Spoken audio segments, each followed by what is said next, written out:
I heard the baby crying from inside the black car, and I knew right then my life was about to fall apart. My name is Maria, and I clean rich people's houses for money. That morning, I was walking to work like always, my worn-out shoes making soft sounds on the wet street. The sun was just coming up, painting the sky orange and pink. I was thinking about my daughter Rosa back home, wondering if I'd saved enough money yet to buy her the medicine she needed. That's when I heard it. A baby's cry. Sharp. Scared. Coming from a shiny black car, parked outside the biggest house on Oak Street, Mr. Richard Stone's house. The billionaire everyone talked about. The man whose mansion I'd been cleaning for 3 months. But here's what made my blood turn cold. The car windows were shut tight. The doors were locked, and it was already getting hot outside. I looked around. The street was empty. No one else heard it. The baby cried again. Louder this time. My hands started shaking. Should I call the police? Should I run to the house and get help? But something stopped me. Something felt wrong about this whole thing. Because I knew Mr. Stone didn't have a baby. His wife died 2 years ago. He lived alone in that giant house, with just me coming to clean 3 times a week. So whose baby was crying in his car? I pressed my face against the dark window, trying to see inside. My heart was beating so fast I thought it might jump out of my chest. The crying got weaker, like the baby was getting tired. Please be okay, I whispered. Please. That's when I saw her. A tiny baby girl, maybe 6 months old, strapped in a car seat in the back. Her face was red from crying. Her little fists were waving in the air. And she was alone, completely alone. My mind raced. I had to do something, fast. But if I broke the window and I was wrong about this, I'd lose my job. And without this job, I couldn't help Rosa. My daughter needed that medicine. She needed me, but this baby needed someone too. Right now, I picked up a rock from the ground. My hand was shaking so bad I almost dropped it. I'm sorry, I said to the car, to Mr. Stone, to my job, to everything.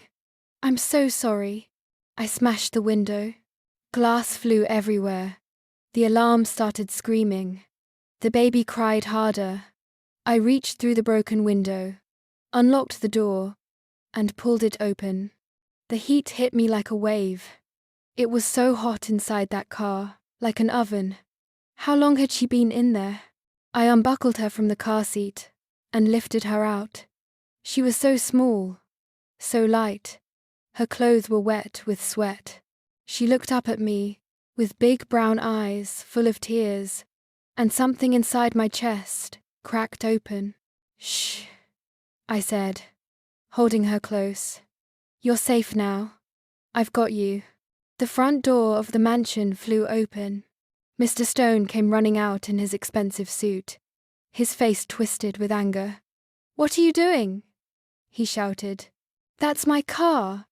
You broke my car. I held the baby tighter. There was a baby inside. She was crying. It's too hot. He stopped running. His face went white. For a moment, we just stood there, staring at each other. The alarm kept screaming. The baby kept crying. And I saw something in his eyes that made my stomach drop. Fear. Give her to me, he said quietly. No. The word came out before I could stop it. Not until you tell me what's going on. Whose baby is this? He took a step closer. Maria, you don't understand. This is complicated. Just give me the baby and go home. Forget you saw anything. Forget? I couldn't believe what I was hearing. You left a baby in a locked car. She could have died. I was only inside for a minute. The car is like an oven. What's wrong with you? His jaw tightened. This is none of your business. I made it my business when I saved her life. We stood there in the morning light. The alarm still screaming. The baby still crying in my arms. Neighbors were starting to come out of their houses, looking at us. Mr. Stone noticed them too. His face changed. He put on a smile, but it didn't reach his eyes. "Maria, please, let's go inside and talk about this calmly. I'll explain everything." Every part of me said no. Every part of me said run. But I looked down at the baby in my arms, at her tiny fingers holding onto my shirt, and I knew I couldn't just walk away. "Fine," I said, "but I'm not giving her back until I know she's safe." We went inside. The mansion was just as beautiful as always, white marble floors, huge paintings on the walls, furniture that cost more than I'd make in 10 years. But now it felt different. Wrong. Like a pretty box hiding something ugly inside. Mr. Stone closed the door behind us. The alarm finally stopped. The silence felt heavy. "Sit," he said, pointing to the fancy couch. I sat, still holding the baby. She had stopped crying now and was looking around with curious eyes. I rocked her gently, the way I used to rock Rosa when she was small.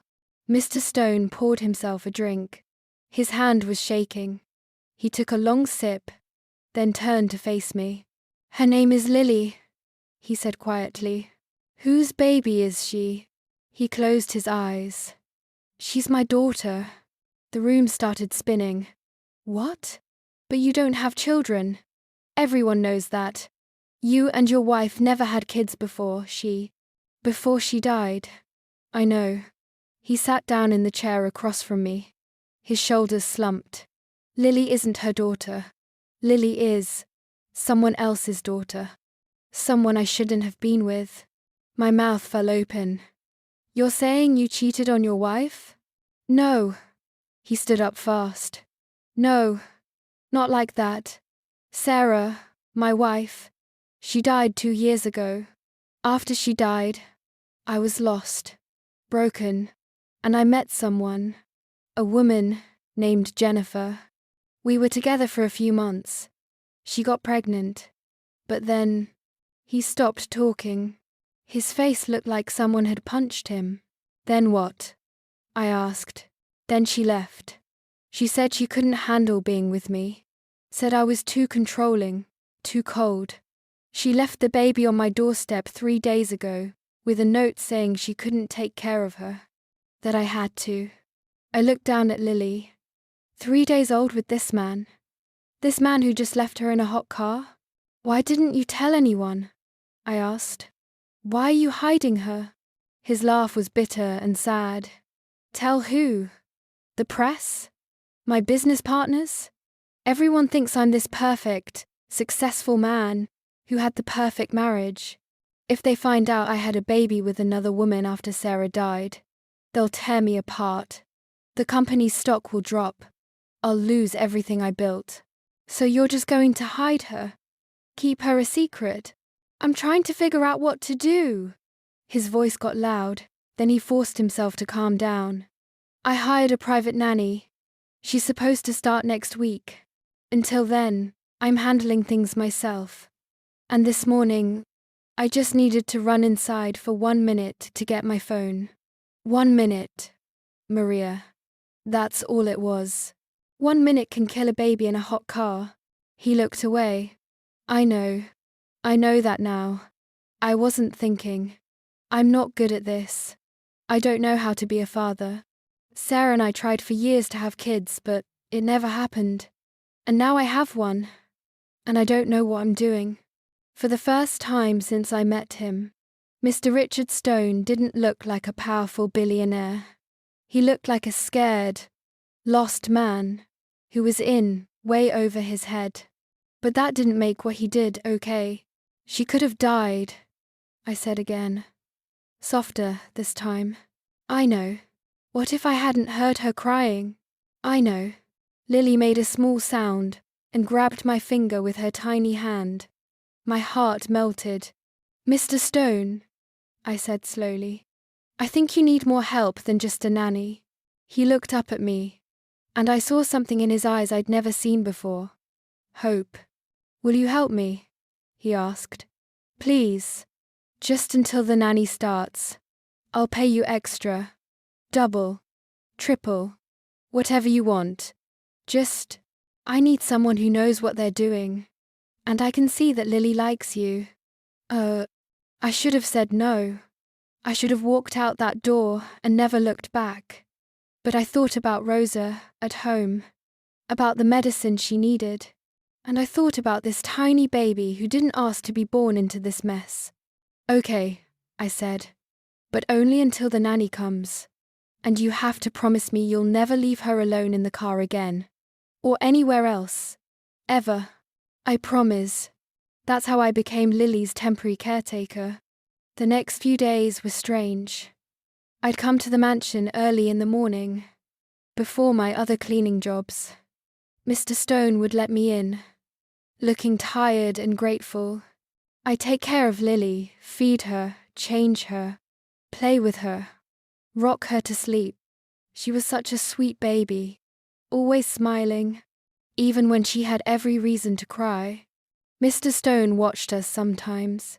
He'd stand in the doorway, his face soft, looking at his daughter like she was the most precious thing in the world. But he never tried to hold her, never tried to feed her or change her. Don't you want to spend time with her? I asked him one afternoon. He looked uncomfortable. I do, but I don't want to do it wrong. What if I hurt her? You won't hurt her. She's your daughter. She needs you. She needs someone who knows what they're doing. That's not me. I wanted to shake him. This big, powerful man who ran companies and made millions of dollars was afraid of a tiny baby. But then something changed. On the 5th day, I arrived at the mansion and heard crying. Not baby crying, man crying. I ran inside and found Mr. Stone sitting on the floor of the nursery he'd set up, holding Lily against his chest. Tears were running down his face. What's wrong? I asked, dropping to my knees beside him. She smiled at me, he whispered. I was just standing here, and she looked at me and smiled, like she knew I was her father, like she loved me already. His voice broke. I don't deserve that. I left her in the car.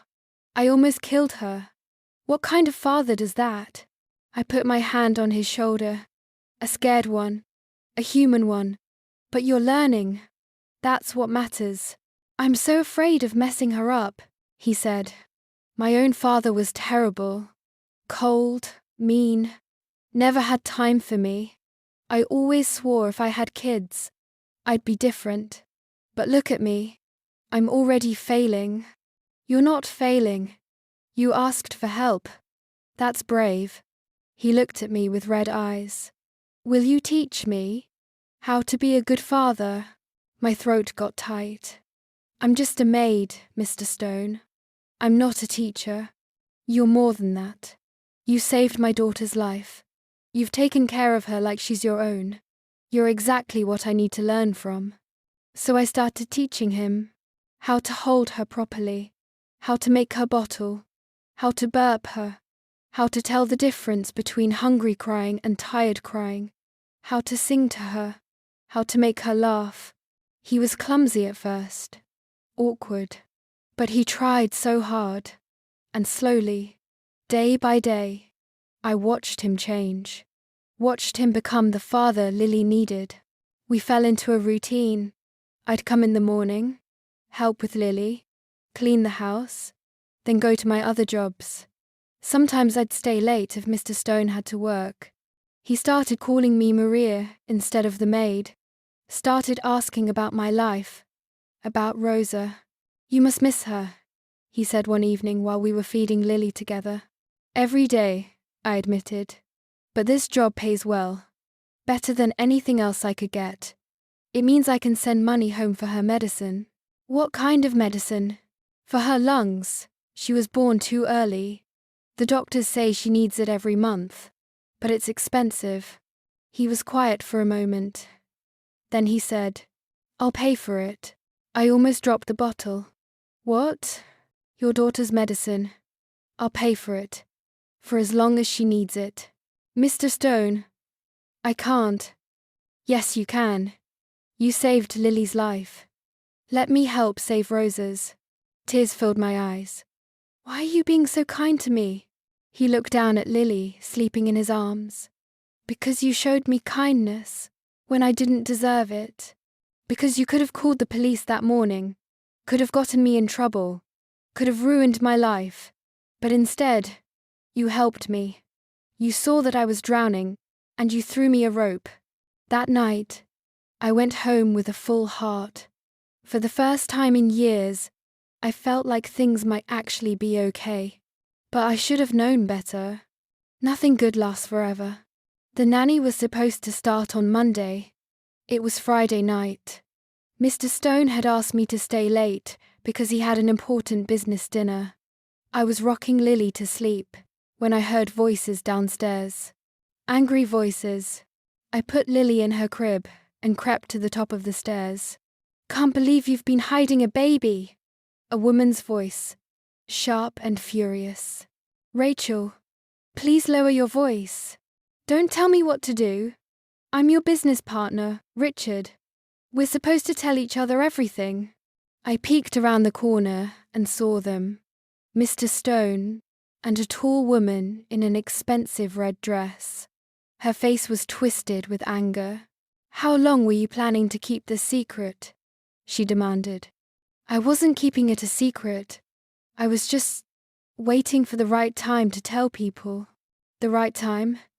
There's never a right time for this kind of scandal.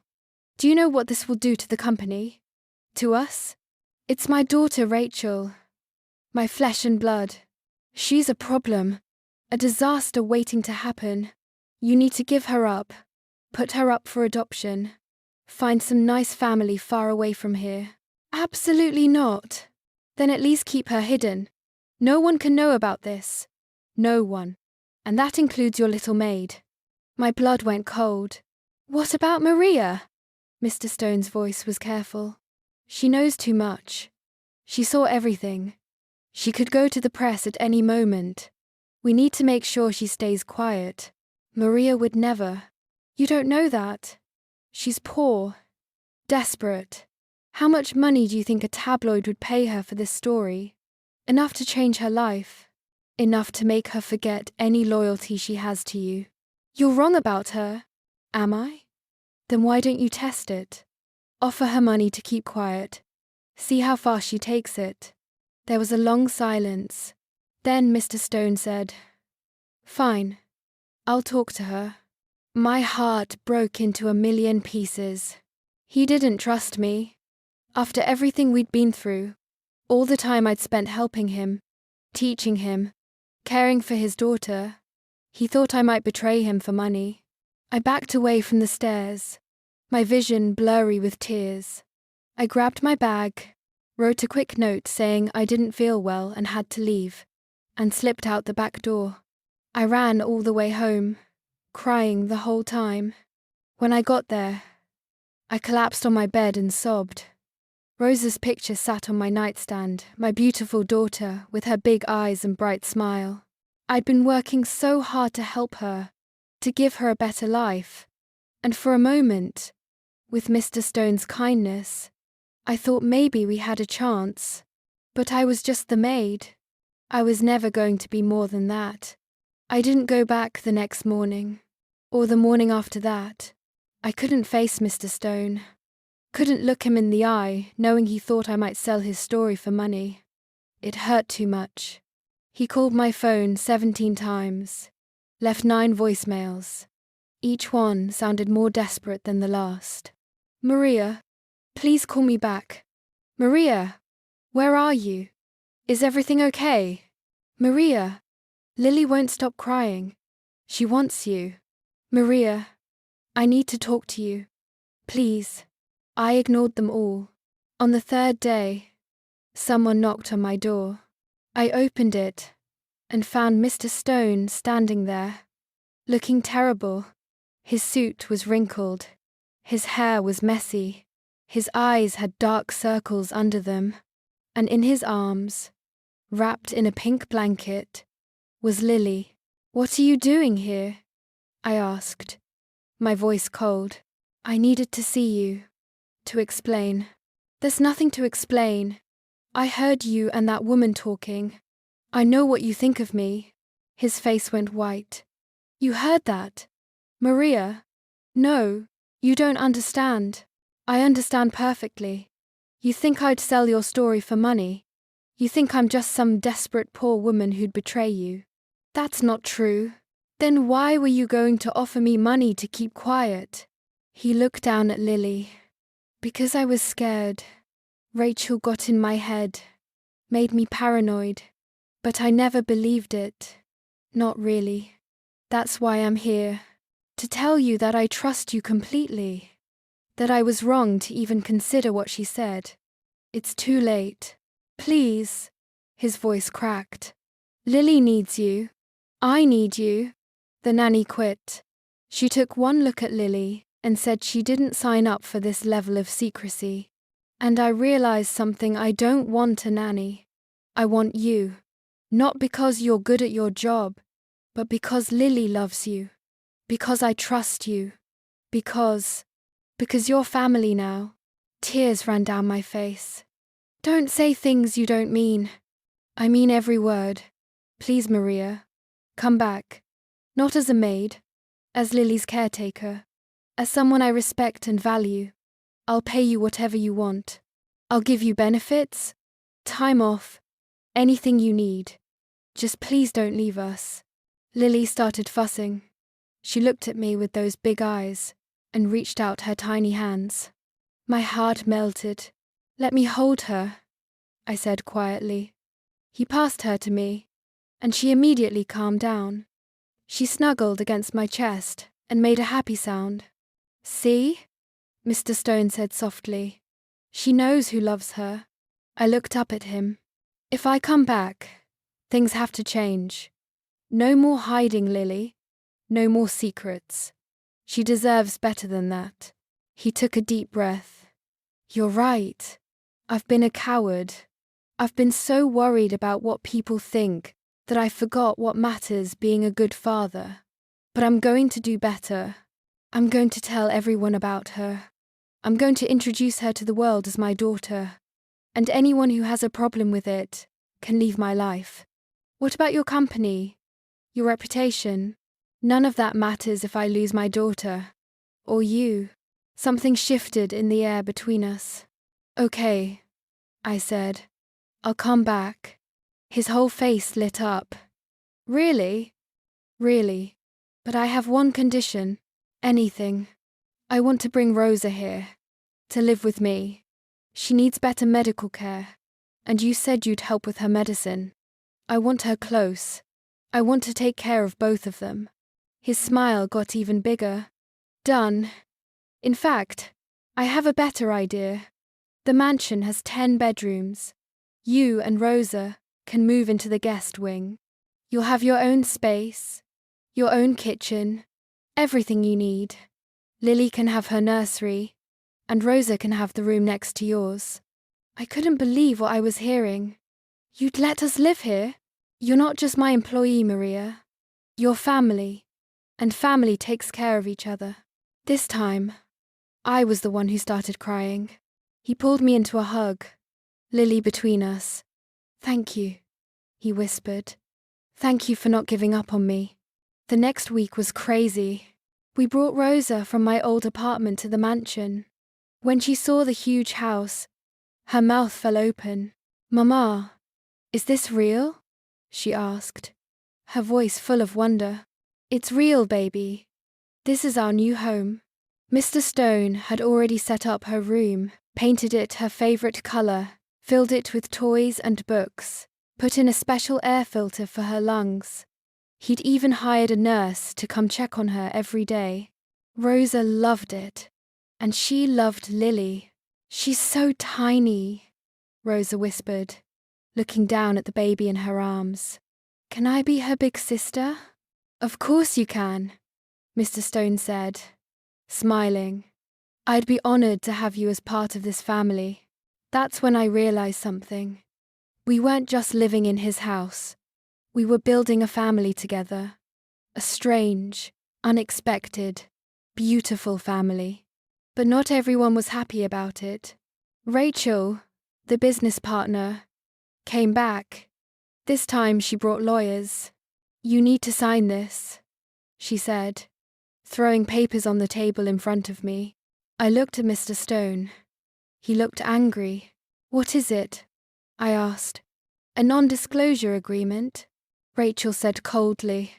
"It says you'll never tell anyone about Lily or the circumstances of how you came to work here. And if you do, we'll sue you for everything you have." "Rachel, get out," Mr. Stone said. "I'm protecting the company. Get out." She glared at both of us. "You're making a mistake, Richard. A huge mistake. This woman is going to ruin you. The only person ruining anything is you. You're fired." Her face went red. "You can't fire me. I own 30% of the company. Then I'll buy you out. Name your price. But I want you gone. Today." She grabbed her papers and stormed out. After she left, I turned to Mr. Stone. "Are you sure about this? She's right. I could hurt your reputation." He took my hand. "Maria, I'm tired of living in fear. Tired of hiding. Tired of pretending to be perfect. I'd rather be honest and broke than rich and fake. And besides," he smiled, "you're not going to hurt me. You're going to help me be better." 3 months later, everything changed. Mr. Stone called a press conference. Every major news outlet was there. Cameras everywhere. Reporters shouting questions. I stood backstage with Lily in my arms and Rosa holding my hand, watching on a monitor.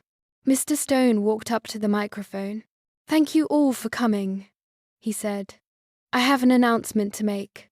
For the past few months, I've been living a lie, hiding something important because I was afraid of what you all would think. But I'm done being afraid." He paused, then smiled. "I'm a father. This is my daughter, Lily." I walked out onto the stage, carrying Lily. Rosa came with me. The cameras went crazy. Flashes everywhere. Reporters yelling questions. Mr. Stone took Lily from me and held her up for everyone to see. "She's 3 months old. She's the best thing that ever happened to me. And I'm not ashamed of her. I'm proud." Then he put his arm around me. "This is Maria. She saved Lily's life. She saved my life. And now she's part of our family." More flashes. More questions. "Are you two together?" someone shouted. Mr. Stone laughed. "No, we're friends. Family.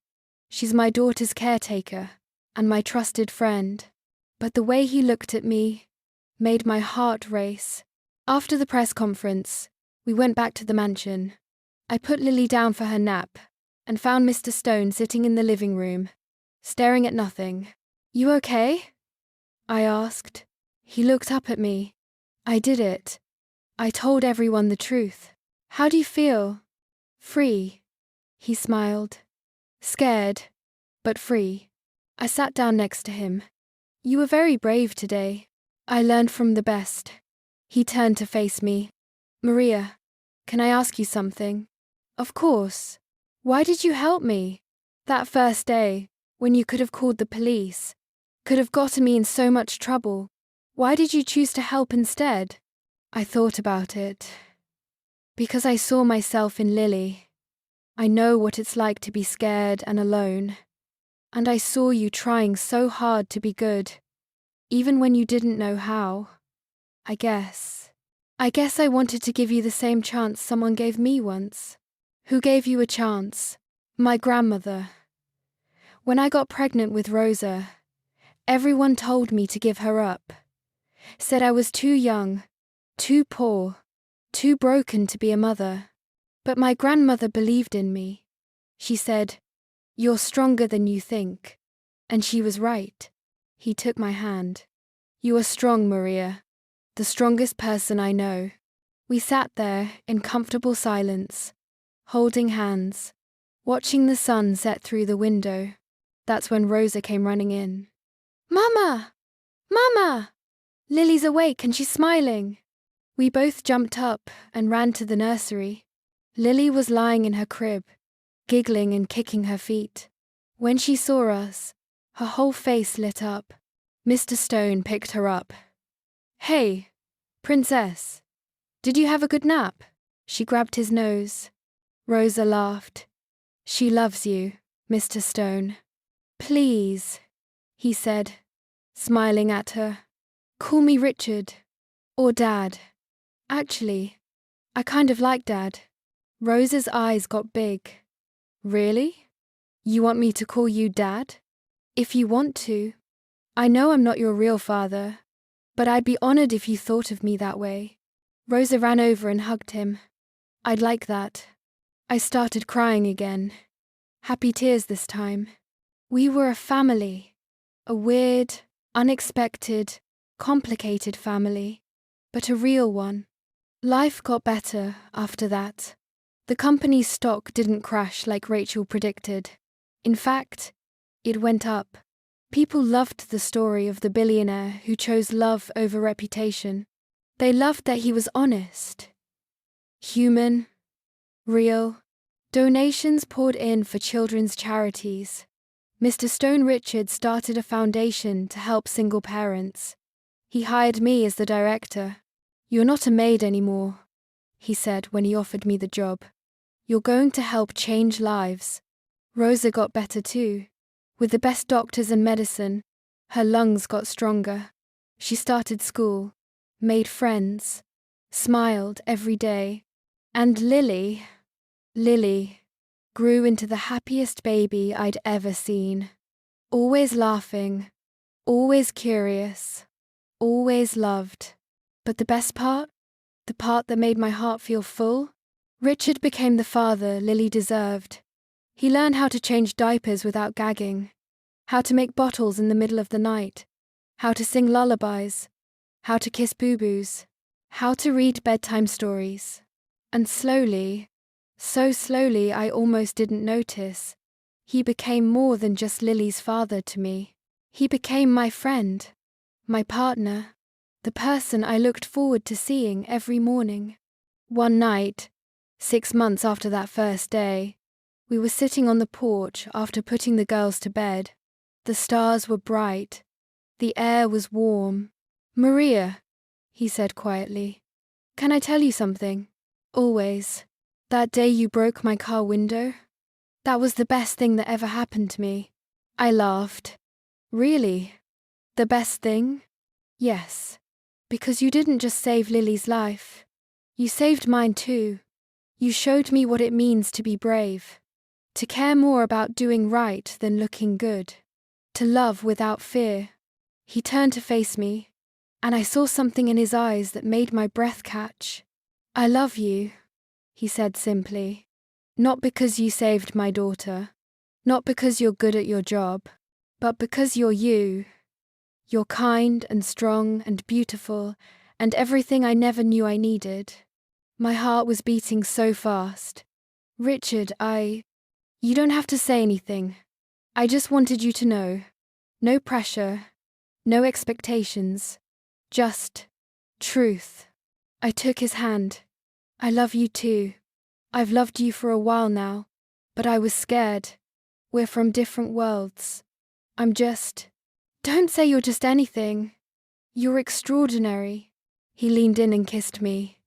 Soft and gentle and perfect. When we pulled apart, he was smiling. "So, what happens now?" I smiled back. "I don't know, but I think we'll figure it out together." And we did. 6 months later, we got married. Small ceremony, just close friends and family. Rosa was the flower girl. Lily was the ring bearer. She mostly just drooled on the rings. A year after that, we adopted Rosa officially. She became Rosa Stone, daughter of Richard and Maria Stone. And Lily? She grew up knowing she was loved, knowing she had a father who chose her, a mother who saved her, and a sister who adored her. Sometimes I think about that morning, the morning I heard crying from inside a car, the morning that changed everything. If I hadn't stopped, if I hadn't listened, if I hadn't broken that window, everything would be different. But I did stop. I did listen. And I broke that window literally and figuratively. Because sometimes love means breaking things. Breaking through fear. Breaking through pride.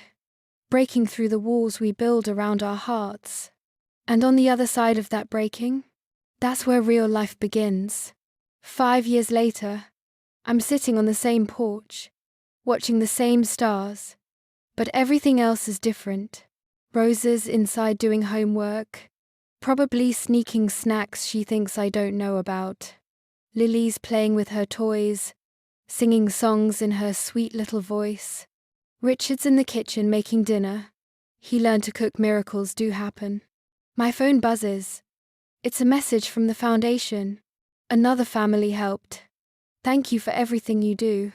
I smile, because I learned something important. The smallest actions can change everything. One moment of bravery, one choice to help instead of walking away, one decision to listen to your heart instead of your fear. That's all it takes to change a life. Or, in my case, to change 3 lives: mine, Rosa's, and Lily's. Actually, 4 lives. Because Richard's not the same man who left a baby in a car. He's better, kinder, more real. He comes outside and sits next to me. What are you thinking about? About how lucky we are. He kisses my forehead. I'm the lucky one. You saved us all. No, I say, taking his hand. We saved each other. And we did. Because that's what family does. They hear you crying from inside the car, and they break the window. You have come to the end of this wonderful story. Please don't forget to like the video, share to your friends to watch and learn, and also subscribe to this channel and turn on the notification bell to get notified once we drop another interesting story like this. Comment below what you learnt from the story and the interesting part of the story you love most.